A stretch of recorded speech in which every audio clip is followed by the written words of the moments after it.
أعوذ بالله من الشيطان الرجيم بسم الله الرحمن الرحيم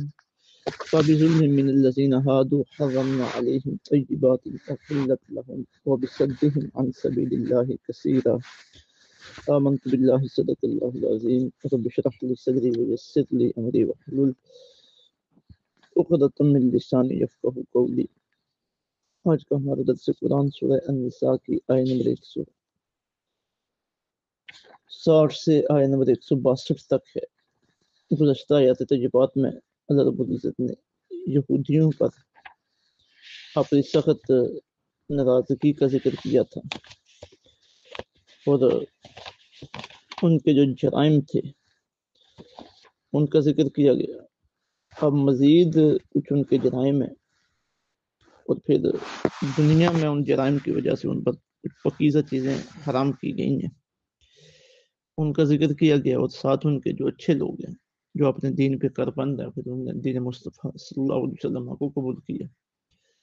ان کی تائید و تحسین بھی کی گئی ہے۔ فرمایا فَبِظُلْمٍ، سو اس ظلم کی وجہ سے، من الذین ہادوا، جو یہودیوں نے کیا، حرمنا، حرام کر دیں ہم نے، علیہم، ان پر، طیبات، وہ پاکیزہ چیزیں، احلت، جو حلال کی گئی تھی، لہم، ان کے لیے، وبصدہم، اور روکنے کی وجہ سے، ان کے روکنے کی وجہ سے، عن سبیل اللہ، اللہ کے راستے سے، کثیرہ، بہت سے لوگوں کو، وہ جو اللہ رب العزت کے راستے سے لوگوں کو روکتے رہے، اس کی وجہ سے اور ان کے ظلم کی وجہ سے ہم نے بہت سی حلال چیزیں ان پر حرام کر دی۔ وآخذہم الربا، اور ان کے سود لینے کی وجہ سے، وقد نہوا عنہ، حالانکہ منع کیے گئے تھے اس سے، وَأَكْلِهِمْ، اور ان کے کھانے کی وجہ سے، اموال الناس، سے لوگوں کے مال، بالباطل، ناجائز طریقے سے، وَأَعْتَدْنَا، اور تیار کر رکھا ہے ہم نے، للکافرین، کافروں کے لیے، منہ، ان میں سے، عذابا علیما، دردناک عذاب۔ لیکن الراسخون، لیکن جو پختہ ہیں، فی العلم، علم میں، منہم، ان میں سے، والمؤمنون، اور جو مسلمان ہیں، یؤمنون، ایمان لاتے ہیں، بما انزل الیک، اس پر جو اتارا گیا آپ کی طرف، وما انزل من قبل، جو اتارا گیا آپ سے پہلے، والمقیمین الصلاۃ، اور صحیح ادا کرنے والے ہیں نماز، والمؤتون الزکاۃ، اور دینے والے ہیں زکوٰۃ، والمؤمنون باللہ، اور ایمان لانے والے ہیں اللہ پر، والیوم الآخر، اور آخرت کے دن پر، اولئک سنؤتیہم، یہی وہ لوگ ہیں قریب ہم دیں گے جنہیں اجرا عظیما، اجر عظیم۔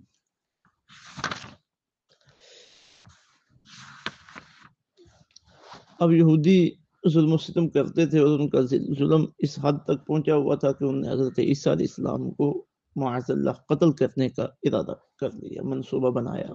گو سے پائے تک نہیں تک نہ پہنچا سکے۔ پچھلی آیات تجربات میں اللہ رب العزت نے واضح انداز میں فرما دیا، وما قتلوہ وما صلبوہ، نہ انہوں نے حضرت عیسیٰ علیہ السلام کو قتل کیا اور نہ سولی پر چڑھا سکے، بل رفعہ اللہ الیہ، بلکہ اللہ تعالی نے انہیں اپنی طرف اٹھا دیا، وما قتلوہ یقینا، اور اس میں کوئی شک نہیں ہے کہ انہوں نے حضرت عیسیٰ علیہ السلام کو قتل نہیں کیا۔ یہ ان کا ظلم تھا، اس کے علاوہ بھی بے شمار ظلم تھا۔ تو ان ظلموں کی وجہ سے، فبظلم من الذین ہادوا، سو ان ظلموں کی وجہ سے، ظلم کی ڈھانے کی وجہ سے جو یہودیوں نے ظلم ڈھائے تھے، حرمنا علیہم، حرام کر دی ان پر ہم نے، طیبات، وہ پاکیزہ چیزیں، احلت لہم، جو حلال کی گئی تھی ان پر، وبصدہم عن سبیل اللہ کثیرا، اور بہت سے لوگوں کو اللہ کے راستے سے روکنے کی وجہ سے۔ اب حلال چیزیں ان کے اوپر حرام کی گئی ہیں ان کے ظلم کی وجہ سے، اور اس وجہ سے کہ وہ لوگوں کو اللہ کے راستے سے روکتے تھے۔ اب سب سے پہلے تو دیکھتے ہیں کہ وہ کون سی حلال چیزیں ہیں جو پہلے ان پر حلال تھی اور اللہ نے حرام کر دی ہیں۔ ان میں سے کچھ کا ذکر سورہ انعام کی آیت نمبر 147 میں اللہ رب العزت نے کیا ہے۔ فرمایا وعلی الذین ہادوا حرمنا، اور ہم نے یہودیوں پر حرام کیا، کل ذی ظفر، ہر ناخن والا جانور، ناخن والے جانور جن کے ناخن ہوتے ہیں ان کا کھانا یہودیوں کے لیے حرام کر دیا گیا۔ ومن البقر والغنم، اور گائے اور بکری، حرمنا علیہم، ہم نے حرام کیا ان پر، ان کا شحومہما، ان کی چربی، یعنی گائے اور بکری کی چربی بھی یہودیوں پر حرام قرار دے دی گئی تھی، الا ما حملت ظہورہما، سوائے اس کے جو ان کی پیٹ پر لگی ہو، او الحوایا، یا آنت میں ہو، او مختلط بعظم، یا ہڈی سے ملی ہوئی ہو، تو وہ چربی ان کے لیے کھانا جائز تھا، باقی چربی بکری کی اور گائے کی ان کے لیے کھانا جائز نہیں تھا۔ ذالک جزیناہم ببغیہم، یہ ان کی سرکشی کا بدلہ دیا گیا۔ حلال چیز، پاکیزہ چیز، یہ بندے کے لیے اللہ تعالیٰ کی طرف سے بہت بڑی نعمت ہے، تو اگر اس نعمت کو اللہ تعالیٰ چھین لے تو یہ ایک وبال بن جاتا ہے، یہ بھی ایک عذاب کی ہی صورت ہے۔ تو اللہ تعالیٰ فرماتے ہیں کہ ہم نے حلال چیزیں جو تھی وہ ان کے اوپر حرام کر دی۔ دوسرا ان کا جرم تھا وَبِصَدِّهِمْ عَنْ سَبِيلِ اللَّهِ كَثِيرًا، اور بہت سے لوگوں کو اللہ کے راستے سے روکتے تھے۔ اب اللہ تعالیٰ کے راستے سے روکنے کی ان کی جو صورتحال تھی وہ یہ تھی کہ جو بندہ نبیوں کو مانتا تہ دل سے، ان کی اطاعت و فرما برداری کرتا، اللہ رب العزت کے احکامات کی فرما برداری کرتا، تو وہ اسے روکتے تھے اور برائی کی طرف اسے بلاتے تھے اور برائی کا ماحول قائم کرتے تھے کہ لوگ اللہ کی اطاعت و فرما برداری کی طرف جا ہی نہ سکتے۔ اور ان کا اثر ان کے بعد والوں پہ بھی تھا۔ حضور رحمت اللہ صلی اللہ علیہ وسلم کے زمانے کے جو یہودی تھے وہ بھی یہی کام کرتے تھے، خود بھی آقا علیہ السلام کو تسلیم نہیں کیا، اور جو تسلیم کرتا تھا اسے روکتے تھے۔ منافقین جو مدینے میں پیدا ہوئے وہ انہی کے زیر اثر تھے، تو یہ ان کا جرم تھا۔ آج اگر مسلمانوں میں سے بھی کوئی بندہ اللہ کے راستے سے لوگوں کو روکے، دعوت و تبلیغ کا کام ہو رہا ہے، دین کی تعلیم و تربیت کا کام ہو رہا ہے، وہ راستے میں رکاوٹ ڈالتا ہے اپنے کسی مفاد کے لیے یا اناد رکھتے ہوئے، تو وہ بھی اسی زمرے میں ہے کہ اللہ رب العزت کی سخت ناراضگی میں ہے۔ اور ایک طریقہ اللہ کے راستے سے روکنے کا یہ بھی ہے کہ بندہ نام تو اسلام کا لے اور کہ میں مسلمان ہوں، لیکن اس کے اعمال مسلمانوں کا نہ ہوں، اعمال اس کے دوسرے لوگوں کے لیے نقصان کا سبب ہوں اور معاشرے میں شرمندگی کا سبب ہوں۔ اب لوگ اسے دیکھیں اور دیکھ کر بولیں کہ بھائی اگر یہی اسلام ہے اور اسلام کے ماننے والے اسی طرح کے ہوتے ہیں تو ہم نہ مانے تو بہتر ہے، تو یہ بندہ بھی اسلام کے راستے میں رکاوٹ بن گیا ہے، اسلام کو روکنے کا، اسلام سے لوگوں کو روکنے کا سبب بن گیا ہے۔ اللہ رب العزت ہمیں ایسے لوگوں میں سے نہ کرے جو دین سے لوگوں کو روکتے ہیں یا لوگوں کے دین سے روکنے کا سبب بنتے ہیں، ایسے لوگوں میں سے اللہ ہمیں کرے کہ جو دین کو پھیلانے والے ہیں اور جن کی وجہ سے دین کا کام چلتا ہے، دینی معاملات میں ترقی آتی ہے، دینی معاملات میں بہتری ہوتی ہے، اور خود وہ دین اسلام پہ عمل کرنے والے ہیں۔ اللہ تعالیٰ ہمارا شمارہ سے لوگوں میں آمین۔ پھر آگے مزید ان کے جرائم بیان کیے گئے کہ واخذہم الربا، اور ان کے سود لینے کی وجہ سے۔ اب یہودی بہت بڑی سود خور قوم ہے، ہمیشہ سے یہ رہی ہے، اور اب آج تک بھی یہ سود خوری میں ملوث ہے۔ اب دیکھیے سرمایہ دارانہ جتنا بھی نظام ہے، لوگ مادی طور پر لوگوں کے استحصال کا اور لوگوں کو گھیر کر خریداری کی طرف لانے کا اور ان سے پیسے نکلوانے کا، اور پھر سود در سود جو ہے نا وہ لوگوں کو پیسے دینے کا، تو یہ سب اس کے پیچھے یہودی ذہنی کار فرمائے اور پوری دنیا کو اس نے اپنے نظام میں جکڑا ہوا ہے۔ تو یہ ہے اب اخذہم الربا، اور ان کے سود لینے کی وجہ سے، وَقَدْنُهُ عَنْهُ، حالانکہ منع کیے گئے تھے وہ اس سے،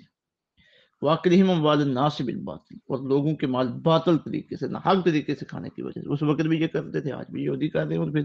انہوں نے باقی پوری دنیا کو بھی اپنے پیچھے لگایا ہوا ہے، حالانکہ انہیں منع کیا گیا تھا۔ اب ان کی اپنی کتابیں جو ہے نا اس بات پہ شاہد ہیں۔ تراد کی کتاب خروج کی آیت 25 میں جو ہمارے مفسرین نے نقل کی ہے، اس میں واضح طور پہ لکھا ہوا ہے کہ اگر تو میرے لوگوں میں سے کسی محتاج کو جو تیرے پاس رہتا ہو کچھ قرض دے تو اسے قرض خواہ کی طرح سلوک نہ کرنا، نہ اس سے سود لینا۔ میں وَأَكْلِهِمْ أَمْوَالَ النَّاسِ وَقَدْنُهُ عَنْهُ، حالانکہ یہ سود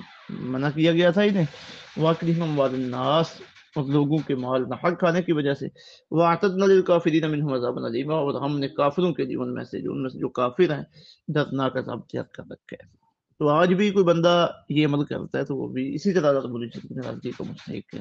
یہ سود کھانا اور لوگوں کے مال ناحق کھانا، اب کئی طریقے ہیں لوگوں کے مال ناحق کھانے کے، وہ سب اس کے اندر شامل ہیں۔